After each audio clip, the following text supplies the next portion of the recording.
All right, good evening, everyone. Welcome to a special edition of Hanging with the Harvards for Friday, March the 12th, 2021.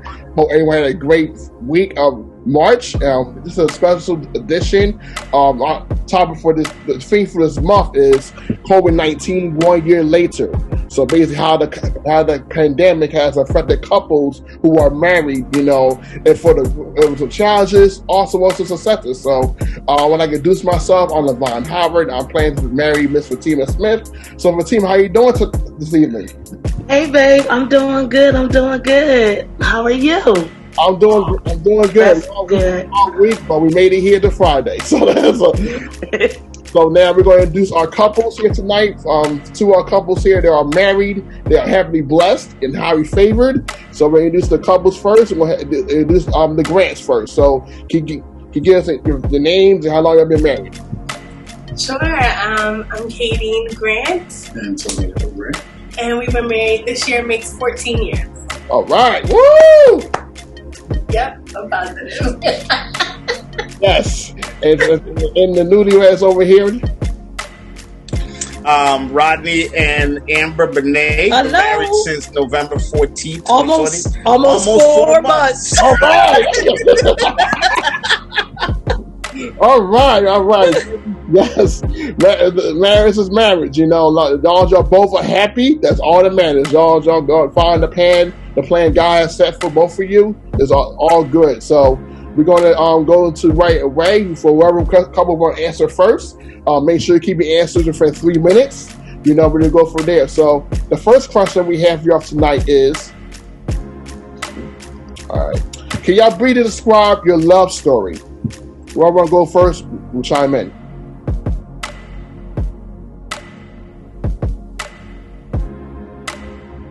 All right, I guess we can go. Oh boy, it's an interesting situation. I could say back in 2009, we met, we had conversation. I was going through a situation, and with everything that was going on, I made a decision as we were dating and going through our phase there. I made a decision to back away. In backing away and walking away from the relationship, I went through some hills and valleys of my own. In going through those hills and valleys, it made things a little bit more complicated. When I was married, Amber was single. When Amber was in a relationship, I was single. So there was never a tie between the two to make it all work. It came to a point where it came to the last phase where I was in my last relationship. Situation didn't happen the way they should have, and all of a sudden we had a conversation, and I can honestly tell you, we had the what my pastor calls the locker room discussions, or what's it called, babe? The intense fellowship. The intense fellowship. And that intense fellowship, we had a couple of situations that we went back and forth with, and lo and behold, on my birthday, I proposed to her. We then got married on the 14th of November, and we are now here. So I'm going to let her give her version, which is more bridge than I. Hello, everybody. So we got to change our name too. So we want to be cool because we are married. We are as one. So briefly, because I put him on a timer because you said 3 minutes because I wanted to make sure we were good. All right. Basically, what he said is absolutely the truth. The only difference that I could say is it was a divine connection from the moment that we met. And sometimes you don't realize what divine connections are. You run away from them depending upon, we're Christians. So depending upon your spiritual maturity, you're like, I'm not really sure. But the truth is that the moment that we met, it was not love at first sight. It was a setup from God, but we were not spiritually in the place to receive it. So what happens is how many years later? Come on, we on the clock. About 11 years. 11 years later, God saw fit for us to get our lives together. Okay, after many interesting relationships, and we found our way back to each other. So the divine connection was divine, and here we are now, happily married for almost 4 months. Yes, he's sticking it out with me. She's sticking it out with me. We sticking it out with each other, okay? And we left time on the clock. Look at us. Oh. Thank you so much, Ronnie and Amber Bonet. I just love y'all story. It's so cute. It's so sweet. You said something, intense fellowship. Me and Levon, we could kind of attest to what that means because ours was intense in the same way. We were forced to kind of get to know each other during the pandemic. That in itself was, we had to be creative. We had to figure out ways to kind of really get to the nitty gritty. And we did. So we can relate to you in that sense. So thank you for briefly sharing your testimony about how you guys met. So we met when I was 18. In my defense, I did have a boyfriend at the time. But what did you say? He said, you got a boyfriend, but I'm a grown man. And that was enough for me.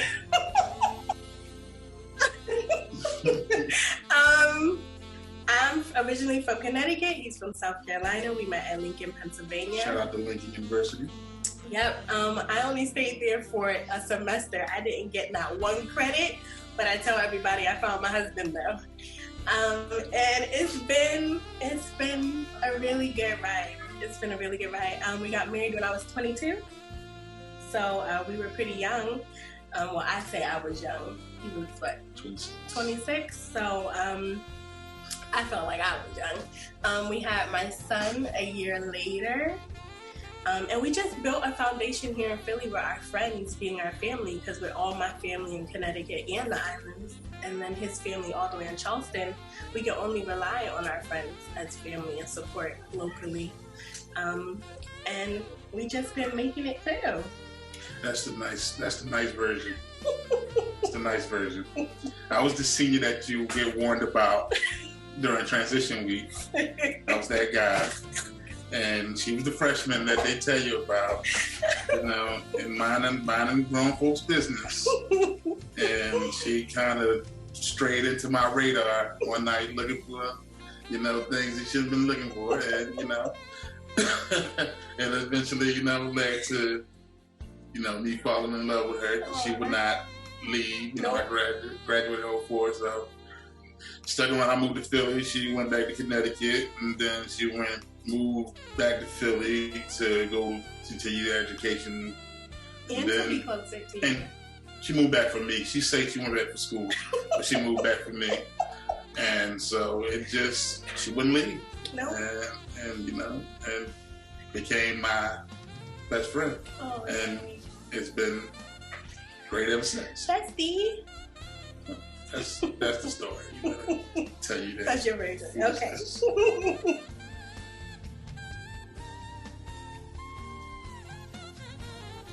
That's a wonderful story. I love that story. You was from Connecticut. You was from South Carolina, and also you say Lincoln University. Shout out to HBCUs. Yeah, absolutely. HBCUs deserve a lot of love right now. So thank you for answering the question, because love has different ways of finding each other. Every story is different. Every story is uniquely your story. So, and we're gonna turn to the next question. So as we are approaching our 1 year anniversary of COVID-19 entering the world, so I want to ask whoever want to go first, how has COVID-19 impacted your marriage? It could be the good, the bad, or successes, or challenges.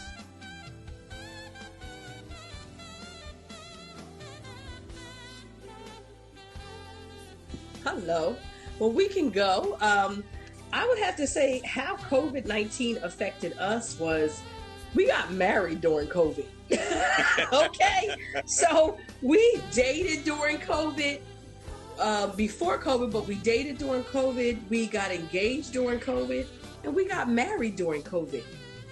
And I can honestly say COVID-19, I don't know if I think it impacted us in a positive way, because we always had great communication with each other, but we really had great communication, because what else are you going to do, So it brought us closer together. We did go out and stuff like that, but we're kind of like, I don't know, we're an interesting couple. Like what we find interesting is sitting home creating, like they say, new ideas and flyers and stuff like that's our dating. Like we do that kind of stuff. So, but we did that, but COVID didn't affect us in a negative way at all. We had a beautiful wedding. It was virtual, and we had in person in the midst of all of that. So it was wonderful. So COVID-19, I don't know. I thank God for it, because I'm like, I can say I got married during COVID. So we did. But how do you think it impacted us? I can honestly say it brought us closer. It put you in a place where there are no outside distractions, because you're put in a position where you got to be home. You got to be close. You got to be in a place, in an environment where it's less of a challenge to be distracted. You get a chance to have conversation and not be off in dreamland sometimes when we have conversations. So you're able to have more intimate conversations, more intimate situations there, and learn and build in those times. Sometimes we don't do that. We don't have enough of it. We don't have enough of a place to have those conversations, those details. And that's where it's important, is when you least expect it, when you're in close quarters, you find the true value of who that person is or is not, and able to work through those situations. So I would say it's been a blessing to us as we have been in COVID. Wow, thank you guys for sharing that. You said something that was really that really stuck with me. You find the true value in someone. You found the true value in your spouse during this pandemic.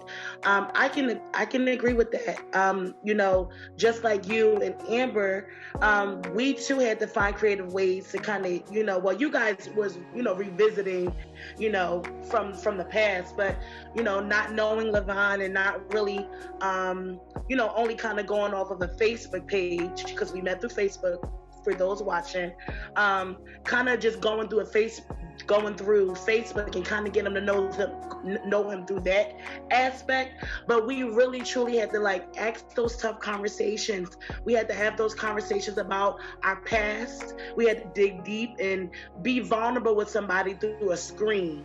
And that was an experience in itself. But we'll get a little bit into our relationship later. We're going to turn it over to the Grant. Okay. How did COVID-19 affect our marriage? I would say that it was very much a blessing as well. I feel like the whole world stood still just to get that time together. In the beginning, it was great. You know, it's funny because we're like, dang, a lot of people are struggling, you know, they're going through financial hardships. And we're like, well, this just feels like a regular time for us, because we had some financial hardships through this 14 years of marriage. And having a very strong foundation when things are like, feel like it's all going to hell, but we're just sitting here chilling like, oh, God got us, we're good. I think during this time of COVID, that's exactly how it was. And he was working so hard and Ubering like back to back for 2 years that literally the world stopped and he had to stop. And it was like we had time together. We made a little band. I was making videos for my podcast. I started painting. Y'all, I can't draw for anything, but I was painting, y'all. You couldn't tell me nothing. But then I got COVID. And I have extreme chronic asthma, and it was very scary. I probably should have went to the hospital, but I was scared they were gonna like incubate me, and it was a really, really tough night. And I remember just praying like, Lord, please forgive me for my sins, and please make sure my son and my husband gonna be all right without me. But I woke up the next morning, and it's like I had a spiritual downpour. God was just like putting in me all these things that he needed me to do, and I just like hopped on it, and he was right there supporting me the whole time. He never left my side. He was supposed to quarantine. He was like, nope, he was right beside me. And I think that was a good lesson for my son to watch as well, to see. So I think it's quarantine ain't do nothing but make me stop working for a little bit and slow down. Other than that, I ain't changed nothing. I traveled. I went to Vegas. I went to Carolina. I ain't do nothing. They ain't stopped me from doing nothing. Yeah. So I did COVID. I enjoyed it. I know I was scared. I was scared. Other people got, once she caught it and I didn't, I was like, I'm invincible. And I just kept like moving and prayed and said, Jesus on my side, I'm gone. See you when I get back. But other than that, you know, we always had the long, hard summers working TSS and being a teacher and no work during the summer. So we always had the struggle and the hustle during the summer. So it wasn't nothing new. That feeling that everybody else got down and deterred and stuff like that. Nah, we're used to this. Yeah. And so I was actually winning in the summer. So it didn't bother me now. Yeah. I enjoy COVID.